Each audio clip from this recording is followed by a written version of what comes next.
দর্শক বন্ধু আসসালামু আলাইকুম। আমি আব্দুর রাজ্জাক স্বাধীনতার সূর্য চ্যানেলের পক্ষ থেকে স্বাগত জানাচ্ছি। আজকে আমরা ৭০ নম্বর পর্ব ভিতরে বাইরে একে খন্দকার রচিত একটি বই থেকে পড়ে শোনাচ্ছি। আজকের টপিকটি হলো স্বাধীনতার ঘোষণা ও অস্থায়ী সরকার গঠন। ১৯৭১ সালের ২৬শে মার্চ শুরু হওয়া মুক্তিযুদ্ধ কি কোনো ব্যক্তির সুনির্দিষ্ট ঘোষণার মাধ্যমে শুরু হয়েছিল? স্বাধীনতার ঘোষণা নিয়ে এ ধরনের আলোচনা, দ্বিমত, বিভাজন, তর্ক মুক্তিযুদ্ধের সময় কিন্তু ছিল না। এমনকি ১৯৭৫ সালের ১৫ই আগস্টের আগে পর্যন্ত এ ধরনের কথাবার্তা শোনা যায়নি। এটা শুরু হয় বঙ্গবন্ধু হত্যাকাণ্ডের পর থেকে। মুক্তিযুদ্ধকালে আমরা ঘুণাক্ষরেও আঁচ করতে পারিনি যে ভবিষ্যতে স্বাধীনতার ঘোষণার কোনো বিভ্রান্তি বা মতভেদ বিষয় হবে। বঙ্গবন্ধু হত্যাকাণ্ডের পর স্বাধীনতার ঘোষণা নিয়ে আলোচনা ও মতবিরোধ বা বিতর্ক শুরু হয়। এই বিষয় নিয়ে ব্যাপক গবেষণা ও চিন্তাভাবনার প্রয়োজন রয়েছে। বিভিন্ন জায়গায় বিভিন্ন ব্যক্তি স্বাধীনতার ঘোষণা নিয়ে নানা কথা বলেছেন। সেগুলো সত্য নাকি অসত্য তা জানার উপায় নেই। এগুলোর পক্ষে বা বিপক্ষে কেউ কোনো দলিল উত্থাপন করেননি। আমার মনে হয়েছে বেশিরভাগ ক্ষেত্রেই এগুলো তাদের আবেগপ্রসূত। স্বাধীনতার ঘোষণা নিয়ে বঙ্গবন্ধু প্রকাশ্যে কাউকে কিছু বলেননি বলে আমি জানি। অনেকে বলেন বঙ্গবন্ধু ২৫শে মার্চ রাতে এক হাবিলদারের মারফত চিরকুট পাঠিয়ে স্বাধীনতার ঘোষণা দিয়েছিলেন। আবার বলা হয় বঙ্গবন্ধু চট্টগ্রামে আওয়ামী লীগ নেতা জহুরুল আহমেদ চৌধুরীকে স্বাধীনতা ঘোষণা দেওয়ার জন্য সংবাদ পাঠিয়েছিলেন। কোথাও কোথাও এমনও উল্লেখিত হয়েছে যে বঙ্গবন্ধু ইপিআরের বেতারযন্ত্রে বা ডাক ও তার বিভাগের টেলিগ্রামের মাধ্যমে স্বাধীনতার ঘোষণাটির বার্তা প্রচার করেন। এগুলো কোনো যুক্তিসঙ্গত প্রমাণ আমি কোথাও পাইনি, আর যা প্রমাণ হিসাবে উত্থাপন করা হয় তা বিশ্বাসযোগ্যতাও খুঁজে পাইনি। কোন যুক্তিতে বঙ্গবন্ধু চিরকুট পাঠাবেন যেখানে প্রকাশ্য স্বাধীনতা ঘোষণা তার কোনো বাধা ছিল না? বলতে গেলে মার্চের শুরু থেকেই বঙ্গবন্ধুর নির্দেশেই দেশ চলছে। ২৩শে মার্চ পাকিস্তানি জাতীয় দিবসে সারা দেশে ২-৪টি সরকারি ভবন ছাড়াও পাকিস্তানি পতাকা ওড়েনি, বরং সবাই স্বাধীন বাংলার পতাকা, কালো পতাকা উড়িয়েছে। এ ধরনের অনুকূল পরিবেশ থাকা সত্ত্বেও বঙ্গবন্ধু কেন গোপনে স্বাধীনতার ঘোষণা দিতে যাবেন? স্বাধীনতা ঘোষণা করতে চাইলে তিনি এই জনগণের পাশে থেকেই তা করতে পারতেন। তার মতো সাহসী এবং ইতিহাসের অন্যতম জনপ্রিয় নেতার স্বাধীনতার ঘোষণা দিতে রাতের অন্ধকারের প্রয়োজন হয় না। আমরা যতদিন যুদ্ধ করেছি ততদিন পর্যন্ত এই চিরকুট পাঠানোর কথা শোনা যায়নি, বরং আমরা সবাই আলোচনা করতাম যে বঙ্গবন্ধু কেন স্বাধীনতা দিয়ে ঘোষণা দিয়ে গেলেন না, দিলে কি ক্ষতি হতো ইত্যাদি ইত্যাদি। স্বাধীনতার ঘোষণা নিয়ে আমি যতটুকু জানি, আমার স্মৃতিতে যতটুকু আছে, যুদ্ধের সময় বা যা ঘটেছে তা নিচে উল্লেখ করলাম। ২৫শে মার্চ সন্ধ্যায় ইয়াহিয়া খান যখন ঢাকা ছেড়ে চলে যান তখন একটা চরম সংকটপূর্ণ অবস্থার সৃষ্টি হয়। সবাই ভাবতে থাকেন এখন আমাদের কি করণীয়।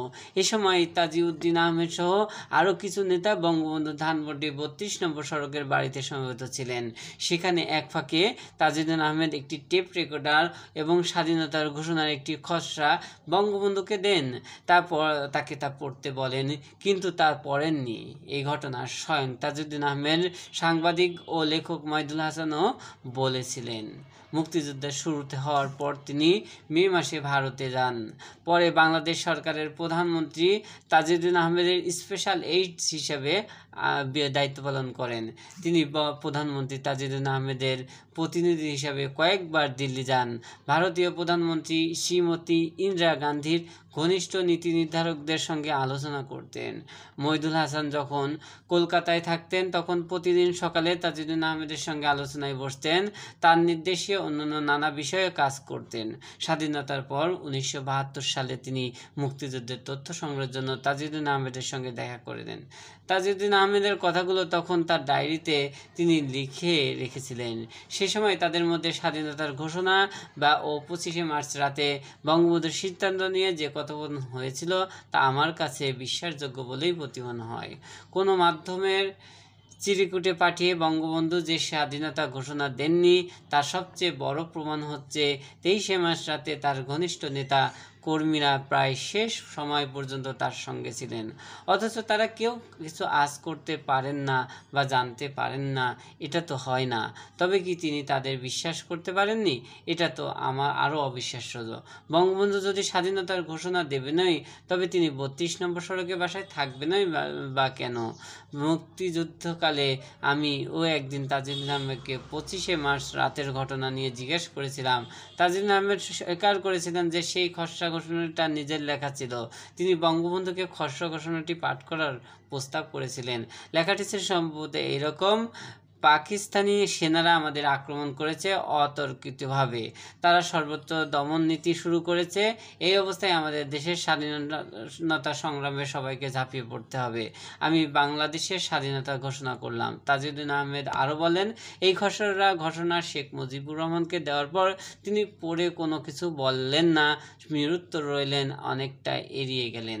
পরবর্তী সময় মইদুল হাসানের কাছ থেকে জানতে পারি, তাজউদ্দিন আহমেদকে বলেছিলেন, মুজিব ভাই, এটা আপনাকে বলে যেতেই হবে, কেননা কালকে কি হবে যদি আমাদের সবাইকে গ্রেপ্তার করে নিয়ে যায়, তাহলে কেউ জানবে না যে আমাদের কি করতে হবে। এই ঘোষণা কোনো গোপন জায়গায় সংরক্ষিত থাকলে পরে আমরা ঘোষণাটি প্রচার করতে পারবো। যদি বেতার মারফত কিছু করা যায় তাহলে সেটাও করা হবে।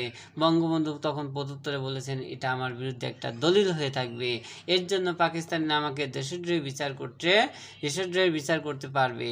এই কথায় তাজউদ্দিন আহমেদ অত্যন্ত ক্ষুব্ধ হয়ে সম্ভবত রাত 9টার পরপরই ধানমন্ডি 32 নম্বর সেলে চলে যান। পরবর্তী মইদুল হাসান এই ব্যাপারে আওয়ামী লীগের প্রচার সম্পাদক আব্দুল মোমিনকে জিজ্ঞাসা করেছিলেন।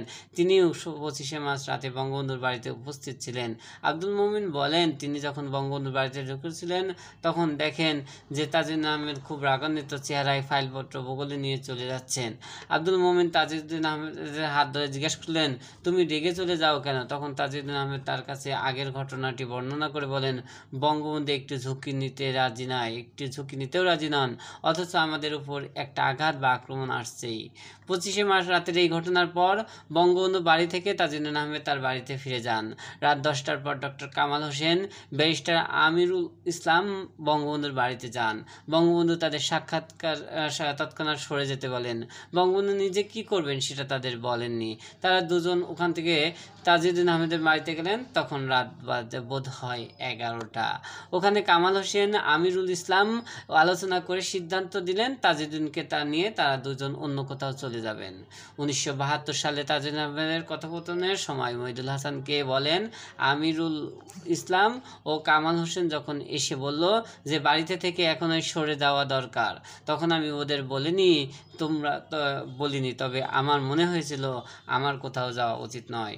তাজউদ্দিন আহমেদ মনে প্রচণ্ড ক্ষোভ নিয়ে সম্ভবত কথাগুলো বলেছিলেন। বিষয়টি তাজউদ্দিন আহমেদ পরে ব্যাখ্যা করে বলেন, যেখানে আন্দোলনের সর্বোচ্চ নেতা, যাকে এতবার করে বলেছি, আজকে সন্ধ্যাতেও বলেছি, তিনি কোথাও যেতে চাইলেন না, তাকে স্বাধীনতা ঘোষণার জন্য যে সংক্ষিপ্ত একটা বার্তা টেপ রেকর্ড করে ওই কাগজে স্বাক্ষর করার জন্য বলায় তিনি বললেন, এটাতে পাকিস্তানিরা তার বিরুদ্ধে রাষ্ট্রদ্রোহের মামলা করতে পারবে। উনি এতটুকু যখন রাজি নন, তখন এই আন্দোলনের কী বা ভবিষ্যৎ? তাজউদ্দিন আহমেদ, আমিরুল ইসলাম, কামাল হোসেনের মধ্যে এরকম আলাপ শেষ না হতেই চারদিকে নানা শব্দে বোঝা গেল পাকিস্তানি সেনা নিবাস থেকে বের হয়ে আক্রমণ শুরু করেছে। এরকম একটি মুহূর্তে কামাল হোসেন ধানমন্ডির 14 নম্বর সড়কের দিকে এক অজ্ঞাত উদ্দেশ্যে চলে গেলেন। অন্যদিকে আমিরুল ইসলামকে সঙ্গে নিয়ে তাজউদ্দিন খান লালমাটিয়া, এক কথায় মইনুল হাসানের মুক্তিযুদ্ধের গ্রন্থবোধ থেকে বলেছেন, অবাক করার বিষয় হলো পরবর্তী সময়ে স্বাধীনতা ঘোষণার সেই ছোট্ট খসড়াটি যা তাজউদ্দিন আহমেদ তৈরি করেছেন তার প্রায় হুবহু একটি নকল বঙ্গবন্ধু 26 মার্চের ঘোষণা হিসাবে প্রচার করতে দেখি। ভারত সহ পৃথিবীর বিভিন্ন দেশে প্রকাশিত পত্রপত্রিকায় তাজউদ্দিনের সেই খসড়া ঘোষণার কথাগুলো ছাপা হয়েছিল। 25শে মার্চ রাতে যখন পাকিস্তানি বাহিনী আমাদের আক্রমণ করে, সেই রাতেই শেখ মুজিবুর রহমানকে গ্রেপ্তার করা হয়। স্বাধীনতার ঘোষণাটি জনসমক্ষে কিভাবে এলো? 26শে মার্চ তারিখ তো সারা দেশের সন্ধ্যা আইন ছিল। আওয়ামী লীগের তরুণ কর্মী, ছাত্রলীগের নেতারা স্বাধীনতার ঘোষণার জন্য বঙ্গবন্ধুকে মার্চ মাসে বেশ চাপ দিচ্ছিল। ধারণা করা যায় সেই সময় তাজউদ্দিন আহমেদ তার খসড়াটি তাদের দিয়েছিলেন এবং এদের মধ্যে যদি এটা স্বাধীনতার ঘোষণা হিসেবে প্রচারিত হয়ে থাকে তাহলে আমি বিস্মিত হব না। পরবর্তী সময়ে ঘোষণার প্রায় 1 বছর পর আরেকটি কথা প্রচার করা হয়, সেটা হলো ধ্বংসযজ্ঞ শুরু হওয়ার ঠিক আগে শেখ সাহেব ইপিআর বেতার যন্ত্রের মাধ্যমে চট্টগ্রামের জহুরুল আহমেদ চৌধুরীর কাছে স্বাধীনতার ঘোষণা পাঠিয়েছিলেন। এই তথ্যটি মোটেও বিশ্বাসযোগ্য নয়। প্রথমত, সামরিক বাহিনীতে থাকার ফলে আমি জানি যে সিগন্যাল সেন্টার বা বার্তা কেন্দ্র সবসময় অত্যন্ত বিশ্বাসী লোক দ্বারা পরিচালিত করা হয়। সিগন্যালের কোনো বাহিনীর প্রতিরক্ষা আক্রমণ মূল যোগাযোগের মাধ্যম, সেখান থেকে বিশ্বাসীদের বাদ দিয়ে সন্দেহের পাত্র বাঙালিদের হাতে সিগন্যাল ব্যবস্থা থাকতে পারে না। বাস্তবে পাকিস্তানি বাহিনী আগে থেকেই পিলখানা ইপিআর বেতার কেন্দ্রের নিয়ন্ত্রণে নিজেদের হাতে রেখেছিল।